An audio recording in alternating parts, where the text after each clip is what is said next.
اب کتنا بدنصیب ہے وہ انسان جس کے بارے میں امام الانبیاء امام اعظم محمد الرسول اللہ صلی اللہ علیہ وسلم نفرت اور بیزاری کا اظہار فرماتے ہوئے کہہ دے میرا اس سے کوئی تعلق نہیں۔ آئیے دیکھیے وہ بدنصیب کون ہیں جن کے بارے میں رسول اللہ صلی اللہ علیہ وسلم نے یہ الفاظ کہے۔ یہ قرآن کوئی ڈائجسٹ نہیں ہے، کوئی ناول نہیں ہے، کوئی کتاب نہیں ہے کہ آپ اس کو بے دھیانی میں پڑھیں، سستی میں پڑھیں، بے رغبتی میں پڑھیں، اس کی تلاوت کا حق ادا نہ کریں۔ ڈرائیونگ سیکھ لی پیٹ پالنے کے لیے، انگلش بولنا سیکھ لی پیٹ پالنے کے لیے، کمپیوٹر کے ماسٹر بن گئے پیٹ پالنے کے لیے، انجینئرنگ کر لی پیٹ پالنے کے لیے، لیکن اللہ کی جہنم سے بچنے کے لیے، جنت کے وارث بننے کے لیے اس قرآن کو نہ سیکھا، اس قرآن کو نہ پڑھا، اس کے اصول اور قواعد کو نہ سیکھا۔ کتنے ہی وہ بدنصیب ہیں جو قرآن پڑھتے ہیں، قرآن پڑھتے ہوئے قرآن کا حق ادا نہیں کرتے۔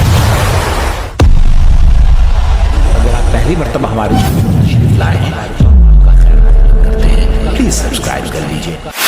خوش نصیب ہے وہ انسان جو امت محمدیہ کا فرد ہے، کیونکہ جس طرح رسول اللہ صلی اللہ علیہ وسلم تمام نبیوں کے سردار ہیں، تمام نبیوں سے افضل اور اعلیٰ ہیں، اسی طرح میرے حبیب کی یہ امت بھی تمام امتوں سے افضل اور اعلیٰ ہے۔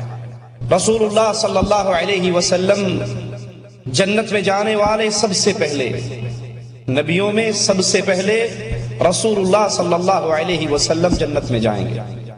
امتوں میں سب سے پہلے محمد کریم صلی اللہ علیہ وسلم کی امت جنت میں جائے گی۔ اسی لیے رسول اللہ صلی اللہ علیہ وسلم نے فرمایا کہ تم سب سے آخری امت ہو، لیکن فضیلت کے اندر ساری امتوں سے سب سے افضل امت ہو۔ اب کتنا بدنصیب ہے وہ انسان جس کے بارے میں امام الانبیاء امام اعظم قائد اعظم محمد الرسول اللہ صلی اللہ علیہ وسلم نفرت اور بیزاری کا اظہار فرماتے ہوئے کہہ دے میرا اس سے کوئی تعلق نہیں۔ یہ ایسے ہی ہے جیسے باپ اپنے بیٹے کو تنبیہ کرتے ہوئے کہتا ہے اگر تو نے فلاں کام کیا تو میرا تیرا کوئی رشتہ نہیں، میرا تیرا کوئی تعلق نہیں، اور اگر وہ بیٹا وہ کام کر جائے اس سے بڑھ کر بدنصیب اور کون ہوگا کہ باپ اپنا رشتہ اپنی اولاد سے توڑ لیتا ہے۔ رسول اللہ صلی اللہ علیہ وسلم کچھ لوگوں کی حرکتیں، ان کے اعمال بیان کر کے ان سے نفرت بیزاری کا اظہار کیسے فرماتے ہیں کہ اپنا رشتہ اس سے توڑ لیتے ہیں۔ فرماتے ہیں فلیس منا، یہ کام کرنے والے مجھ کے ساتھ میرا کوئی رشتہ نہیں۔ ابن حجر رحمہ اللہ فرماتے ہیں کہ اس سے مراد کیا ہے، ای لیس منا ای من اہل سنتنا و طریقتنا، آپ کا یہ فرما دینا کہ یہ ہم میں سے نہیں ہے، یعنی ہماری سنت پر اور ہمارے منہج پر اور ہمارے طریقے پر یہ آدمی نہیں ہے۔ اور بعض اہل علم فرماتے ہیں فلیس منا ای لیس علی دیننا الکامل، جس کے بارے میں آقا نے یہ کہا کہ یہ ہم میں سے نہیں، اس سے مراد یہ ہے کہ وہ ہمارے کامل دین پر نہیں، ہماری مکمل ہدایت والی دعوت اور تحریک پر نہیں۔ اس سے مراد یہ نہیں کہ وہ کافر ہو گیا، امت اسلام سے خارج ہو گیا، لیکن وہ کامل طریقہ، وہ سنت، وہ راستہ، وہ منہج، وہ طریقہ جس پہ چلنے کا اللہ نے اپنے رسول کو حکم دیا اور رسول نے اپنی امت کو حکم دیا، جو یہ اعمال کرے گا اللہ کے نبی فرماتے ہیں وہ ہمارے طریقے پر نہیں، ہماری سنت پر نہیں، ہمارے کامل منہج پر نہیں۔ آئیے دیکھیے وہ بدنصیب کون ہیں جن کے بارے میں رسول اللہ صلی اللہ علیہ وسلم نے یہ الفاظ کہے۔ صحیح بخاری کے اندر ابو ہریرہ رضی اللہ عنہ وارضاہ سے روایت ہے، رسول اللہ صلی اللہ علیہ وسلم نے فرمایا لیس منا من لم یتغن بالقرآن، وہ ہم میں سے نہیں جو قرآن کو پڑھتے ہوئے آواز کو سنوار کر نہ پڑھے، وہ ہم میں سے نہیں جو قرآن کو پڑھتے ہوئے اپنی آواز کو اچھی کر کے، بہترین کر کے، پیاری کر کے، سنوار کے، اچھی آواز سے، فطری آواز سے قرآن نہ پڑھے، وہ ہم میں سے نہیں۔ یہ قرآن اللہ کی کتاب ہے، یہ قرآن مالک کا کلام ہے، جس کو یہ قرآن اس کے دل میں جائے، اس کی زبان پر اچھی آواز کے ساتھ جاری ہو جائے، اس کا پھر مقام کیا ہوتا ہے؟ رسول اللہ صلی اللہ علیہ وسلم حضرت ابی سے کہتے ہیں ابی مجھے قرآن سناؤ۔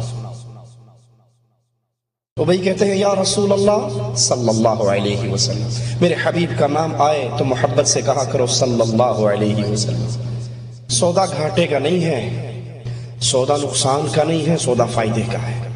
تم ایک مرتبہ کہو گے صلی اللہ علیہ وسلم، عرش والا اللہ تم پہ اپنی 10 رحمتوں کا نزول فرما دے گا صلی اللہ علیہ وسلم۔ کہنے لگے آقا قرآن آپ پہ اترا ہے اور میں آپ کو قرآن سناؤں؟ کہا ہاں مجھے قرآن سناؤ۔ آقا قرآن تو آپ پر آیا ہے، میں سناؤں؟ نبی پھر فرماتے ہیں ابی مجھے قرآن سناؤ۔ اور کیوں سناؤ؟ اللہ نے حکم دیا ہے ابی سے قرآن سناؤ۔ ابی کی آنکھوں میں آنسو آ جاتے ہیں، آقا کیا مالک نے میرا نام لیا ہے؟ کہا ہاں ابی مالک نے تیرا نام لیا ہے۔ عبداللہ ابن مسعود رضی اللہ عنہ وارضا اس قرآن کو بڑے پیار سے پڑھتے اور اللہ کے نبی صلی اللہ علیہ وسلم فرماتے جو کوئی پسند کرتا ہے کہ قرآن کو ویسے سنے جیسے یہ اترا ہے تو ابن مسعود کی تلاوت کو سنا کرے۔ یہ قرآن کوئی ڈائجسٹ نہیں ہے، کوئی ناول نہیں ہے، کوئی کتاب نہیں ہے کہ آپ اس کو بے دھیانی میں پڑھیں، سستی میں پڑھیں، بے رغبتی میں پڑھیں، اس کی تلاوت کا حق ادا نہ کریں۔ ڈرائیونگ سیکھ لی پیٹ پالنے کے لیے، انگلش بولنا سیکھ لی پیٹ پالنے کے لیے، کمپیوٹر کے ماسٹر بن گئے پیٹ پالنے کے لیے، انجینئرنگ کر لی پیٹ پالنے کے لیے، لیکن اللہ کی جہنم سے بچنے کے لیے، جنت کے وارث بننے کے لیے اس قرآن کو نہ سیکھا، اس قرآن کو نہ پڑھا، اس کے اصول اور قواعد کو نہ سیکھا۔ کتنے ہی وہ بدنصیب ہیں جو قرآن پڑھتے ہیں، قرآن پڑھتے ہوئے قرآن کا حق ادا نہیں کرتے۔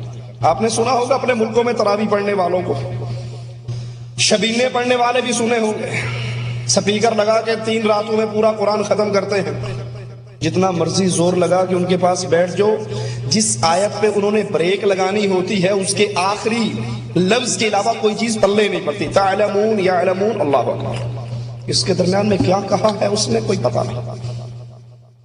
اس قرآن کا حق ہے، اس قرآن کی عظمت ہے، اس کو ویسے پڑھیے جیسے مالک نے اتارا ہے، ٹھہر ٹھہر کے پڑھیے، ایک ایک آیت پہ رک کے پڑھیے، آیات پہ غور کیجئے، آیات پہ سوچئے، اور جب اس طرح قرآن کو پڑھو گے، اس طرح قرآن کو یاد کرو گے، میرے آقا نے فرمایا قیامت کا دن ہوگا، مالک کہے گا پڑھ پڑھ میرے بندے، قرآن کو پڑھ جیسے تو دنیا میں پڑھا کرتا تھا، قرآن پڑھتا جا، جنت کے درجے چڑھتا جا، جہاں تیری زبان سے آخری آیت نکلے گی وہی تیرا ٹھکانہ ہوگا۔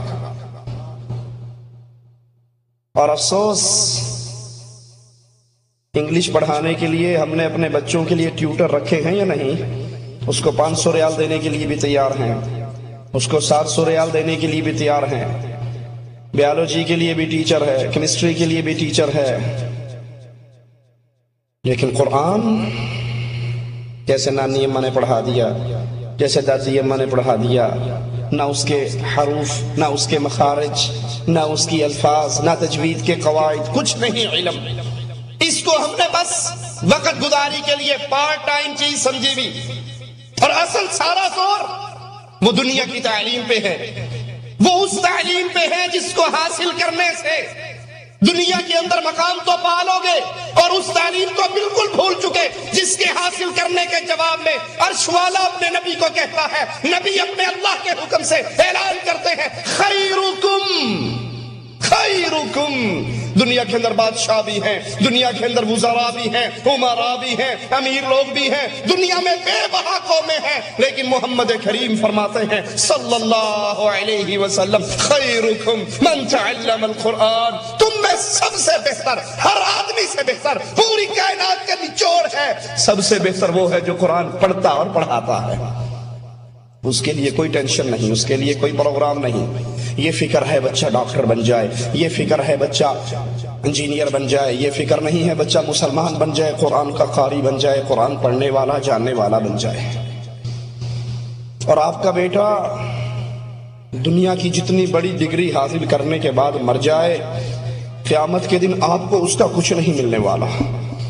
اور اگر وہ قرآن کا حافظ ہو، قرآن کا عالم ہو، عامل ہو، اس کو تو رہنے دیجئے ایک طرف، مالک اس کے ماں باپ کے سر پہ وہ تاج رکھے گا کہ دنیا اس کو دیکھ کے رش کیا کرے گی، وہ چمکتا ہوا تاج۔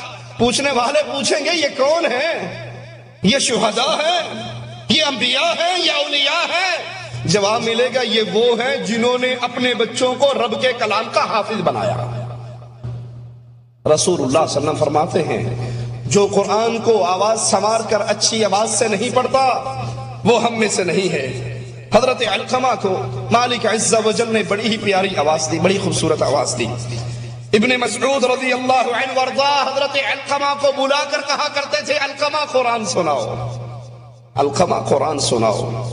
اور جب علقمہ قرآن پڑھتے پڑھتے خاموش ہو جاتے، ابن مسعود کہا کرتے تھے فداک ابی و امی، اور پڑھ، تجھ پہ میرے باپ قربان، میری ماں قربان، اور پڑھ، میں تیری زبان سے قرآن اور سننا چاہتا ہوں۔ رسول اللہ صلی اللہ علیہ وسلم نے فرمایا حسن الصوت زینت القرآن، پیاری آواز، اچھی آواز یہ قرآن کی زینت ہے، یہ قرآن کا حسن ہے۔